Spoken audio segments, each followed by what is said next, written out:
Hello sa mga kamarites ki dyan. Welcome back to our vlog. Latest chika natin, Sandro Mulak. Ayan, very emotional si Sandro kasi nga po, sinorpreso siya ng kanyang mama Edith. Yes, all the way from New York. Lumipad ang kanyang mama sa Philippines para sorpresahin ang kanyang anak na si Sandro at damayan nito sa kanyang pinagdaraanan nga. At hindi akalain ni Sandro kasi nga ang alam niya is nasa Las Vegas ang kanyang nanay. Yan kasi ang ipinaalam ni Eric sa kanya. At yung pagsusurpresa na yan is naganap sa isang coffee shop sa Quezon City. Keep on watching. Something.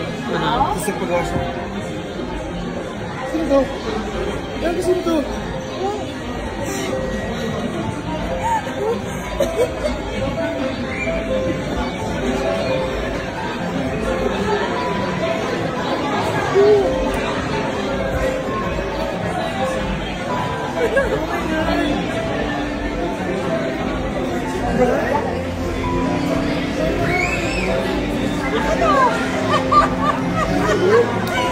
Ano? Nagbulat ka?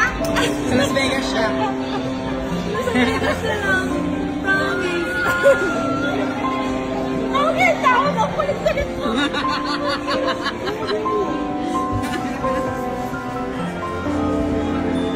What? Okay ka lang?